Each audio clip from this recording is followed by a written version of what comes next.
Hey guys, welcome back to another edition of Mark's Outdoor Adventures.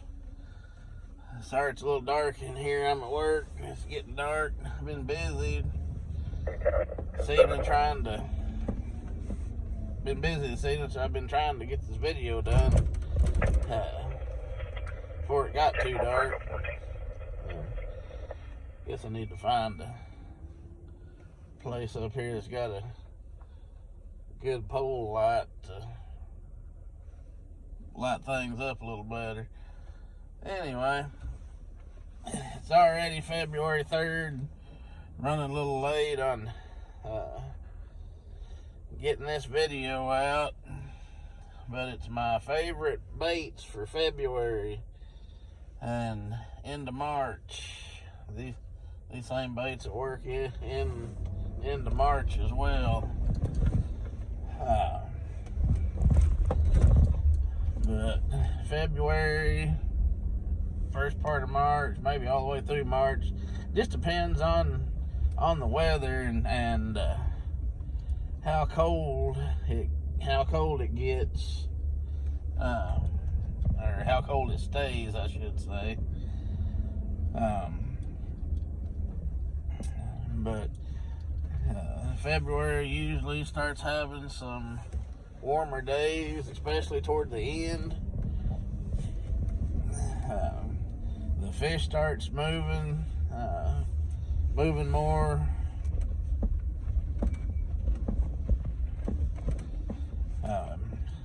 Due to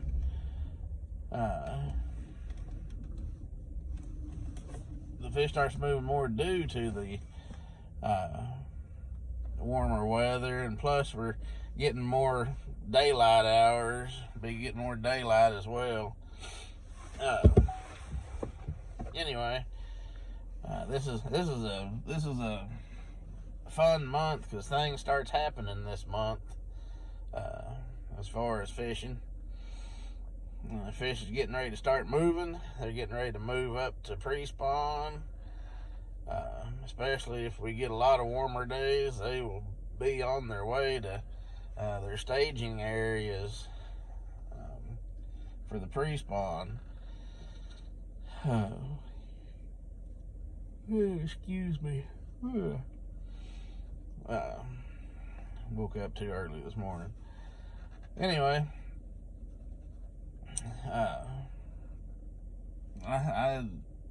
I'm ready for the warmer weather and the fish to be moving up in their staging areas and ready for the fish to start moving up to their bedding areas as well. This is a good time to catch some big fish. They're full of eggs, but please, if you catch a bass that's full of eggs, please release it and let it go do its thing and help replenish our bass population. But anyway, top baits for February into March. First one will definitely be a jerk bait. Use whatever brand of jerk bait that 112 in Harbor. Use whatever brand of jerk bait that you prefer. You know, I like the Berkley Stunners. I've got some Mega Bass 110s. I've got some Spro McSticks. I've still got some old Smithwick, Rattling Rogues. Those old Rogues still catch as many fish as that $25 Mega Bass 110 will. So don't let them fool you thinking that you gotta have these expensive jerk baits. You can go get that old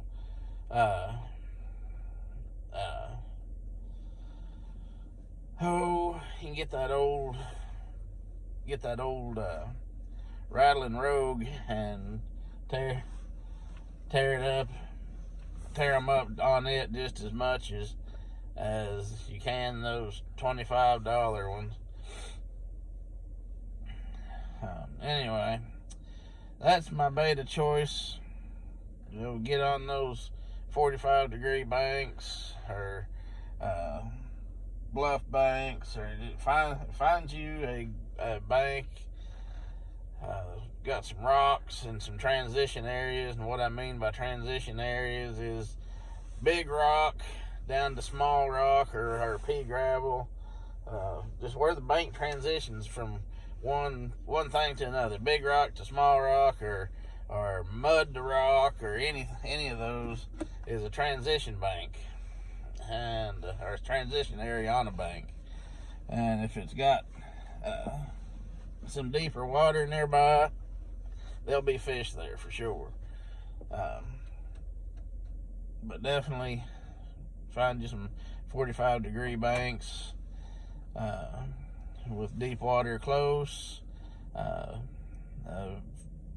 You can get on a flat with deep water on each side of it, like a point with deep water next to it. Get on a bluff. The fish can just go up and down on a bluff and not have to swim very far to go up or down. But throw that jerk bait out there, reel it down 8 or 9, 10 reels, and then you don't want to just slam jerk it, you just want to twitch it. Get your cadence down. The fish will tell you the cadence they want.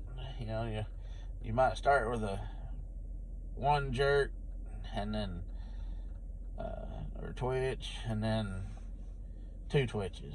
Do that for a few 8 or 9 casts, and put 4 or 5 second pause in between, and each time that you throw again, make it pause just a little bit longer, and get up there to where you're doing 15 to 20 second pauses, and then switch to another twitch, where you twitch it twice and then twitch it 3 or 4 or 5 times. Anyway, the cadence, the fish will tell you what cadence they want. You just have to play with it and figure it out. My favorite one is either 1 or 2 twitches to begin with, and then followed up by 3 after I paused. Twitch, pause, 1, 1,000, 2, 1,000, 3, 1,000, 4, 1,000, 5, 1,000, twitch, 1, 1,000, 2, 1,000, 3, 1,000, 4, 1,000, 5, 1,000, twitch.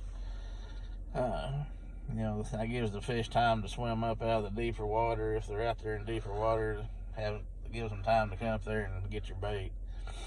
My number 2 bait is going to be a crankbait.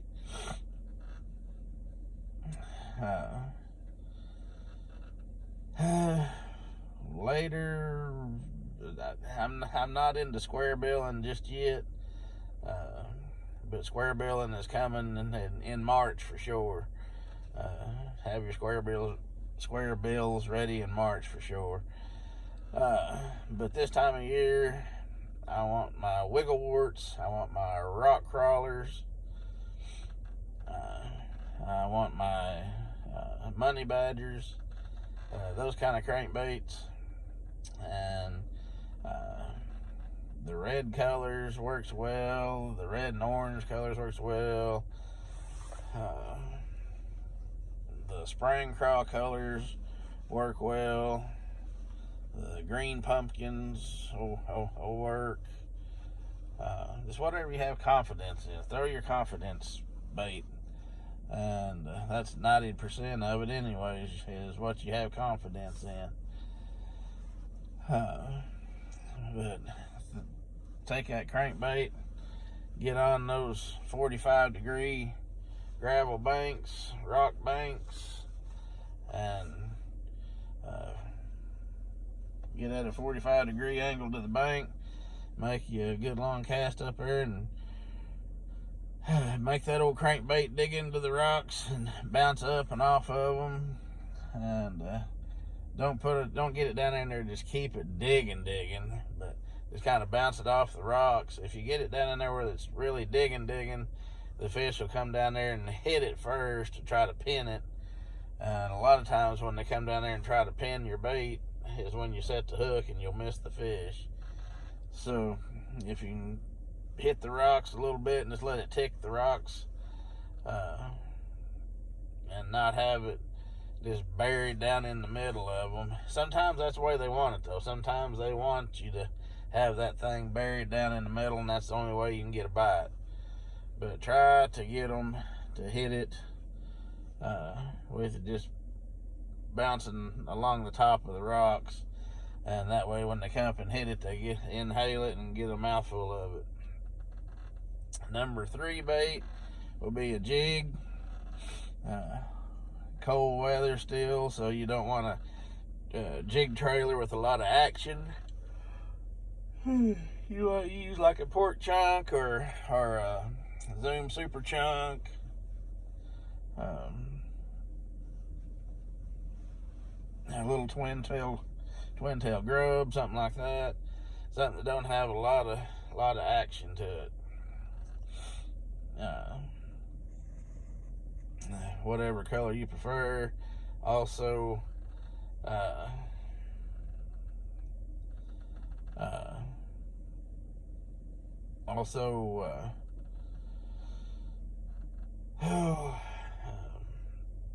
think about your water clarity when you pick your colors.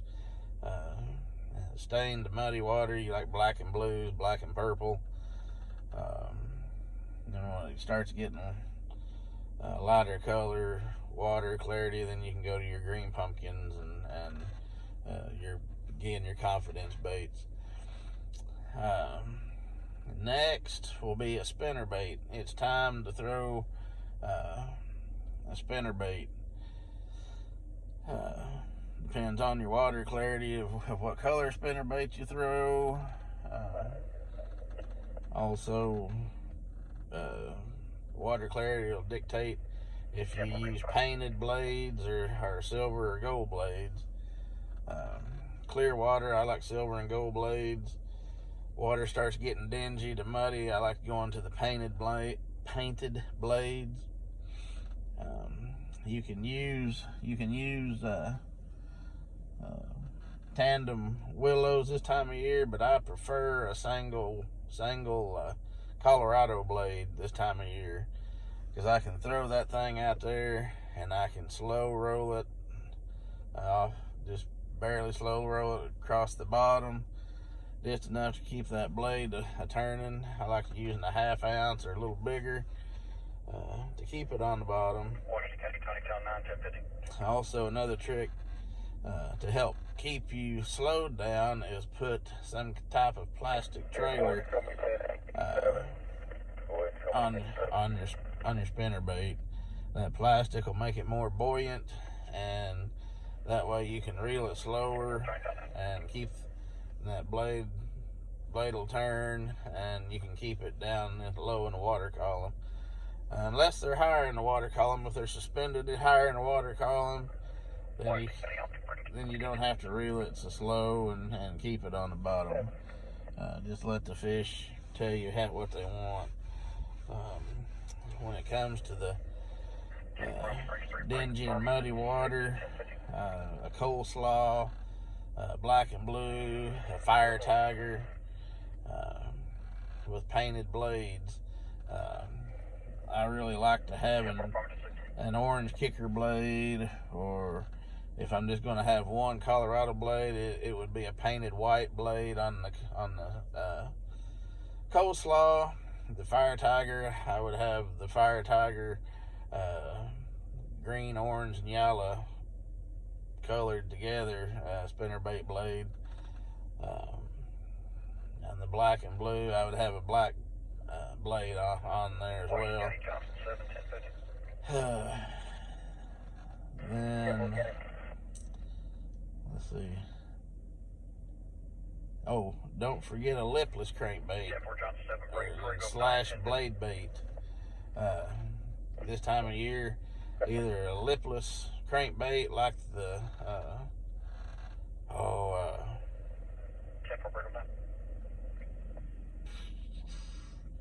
shoot, can't think of what they're called. The red eye shad is one made by Strike King, back the old original one. I can't think the name of it. Like a red-eyed shad from Strike King, you want to use a bigger one, like a 1/2 ounce.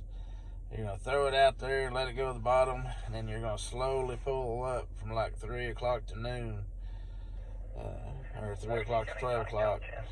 A slow pull just to make that lipless crankbait rattle trap. That was the original one. That thing was, it's got a rattle in it, and it'll vibrate up, and then it'll vibrate on the way down. And slowly pull it up just enough to make it vibrate and back down. You'll do that both with lipless crankbaits like the rattle trap and the red eye shad. You'll do and with the blade bait. Blade bait's just a little piece of metal in the shape of a shad. It's got some lead on it for weight, and it works good in the wintertime when it's cold. But for now, that's my top baits that I will be throwing in the months of February and into March. Anyway, I appreciate you taking your time out of your day to watch my video. Please hit subscribe and share with your friends and your family, and let them know about my channel, and so they can subscribe as well, and we'll get this channel to growing. Thank you again, and have a blessed week.